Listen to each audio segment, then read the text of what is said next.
nani nshobora hakintu cyo kugira ngo bakama bensi ensi tiyeitu.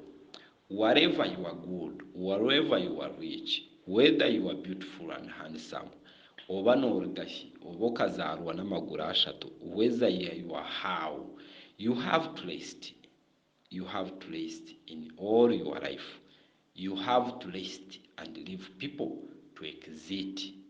Abo kuba kuba n'orugaho harihende banekomoroka, enda kwe banekomoroka, hariho wumbwe baneconceiving.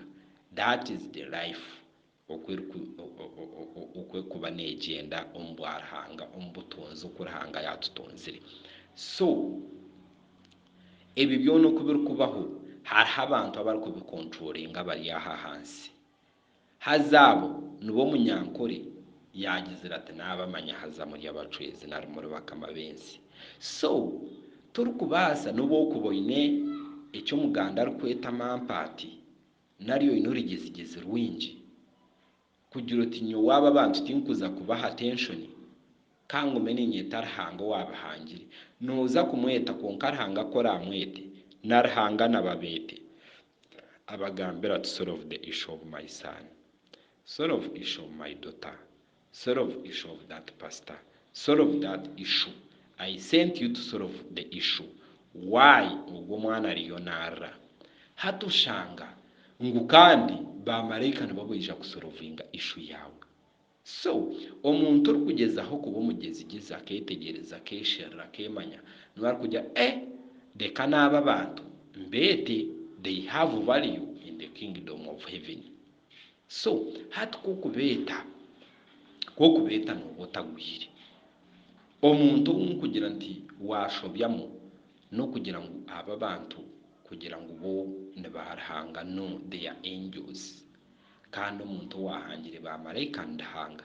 So kora no beta omanye ngo kitinisa nari entebe eri kukirayo obukuru munsi yona no mwiguru ne yarhanga kwonka iyo wanojumiro ryo rukubeta toketegereze tukugira ngo ubwire kwonka tokamanyire waheza kumanya noza kumango bamarayika they have value no kukira Yesu. Bamarayika baine value no kukira Yesu because Yesu akafa wanongera utakafa yazoka akazoka abo kuba moyo tuguru kuguma mbiri nyetegereza quote me well. Wanongera uti Yesu akafa yazoka, yes akafa yazoka tinkuza kuhakanisa kwonka omanye ngo buri muntu we no rukufa ombere ntuguzika kandi omwoyo gugenda omwoyo tugufa ekiro kumanyisa Yesu ombere gukafa nko kusho yafire nko kunyoko yafire nko kusho yafire nko kunyoko yafire hazo omwoyo gwe ngo gwagenzire. So no mwoyo gwanyoko kagenda no mwoyo gwasho kagenda kwonka hariho bamarayika abatafa batahunduka nko kwota kubasa kuhura ngo hariho marayika Gabriel nari marayika Mikael nari marayika Obahi nari bamarayika they are very many uri kubasa kugira ngo akargana heguri yagwa yatunga accident. You can't, it can't.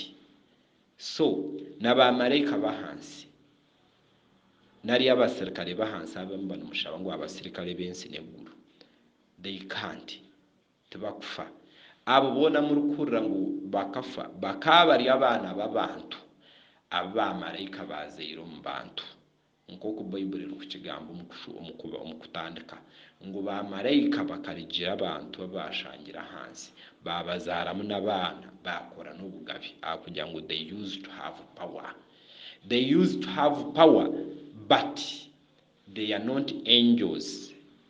Nicyo cyabaretero kugira ngo bafe bazikwe nka hata abanyankuru kuba muri kwano mbahura kaya manya rihinda manya bashi manya abantu bari mu kingdom zanyu abahumwira batwirwe nemyoyo yabo negarke batyamukira abo kuba bakabariho bubonero bwa marayika they blessed their womb kugira ngo nabo babwire babazeye mwanyitegereza bakablessinga aba bantu than others abo kuba bakabariye mu maguru gabo twantugamba hakuguru k'omuntu ntumanyisa omuntu origire omuntu owozeire origire omu magara g'omushaija nimbaasa kujya nti naaba arigire omu kuguru kwawe.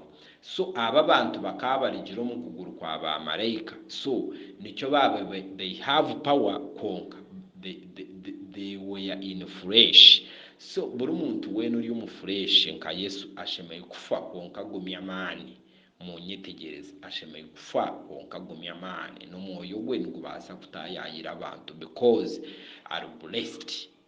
Nikyo rukushangira most cases nk'abakristaayo nibaziika abantu omu makanisa. Why? Kuba barikuruga kumanya ngu ogwo omuntu arihore aine akabonero k'obwarihangana ari obugabe bwarihangana ari bakama bensi bamuziika omu kyaki kugira ngu omwoyo gw'abantu bagume nibagweta nigwija nigubatambira nari nigubahwera.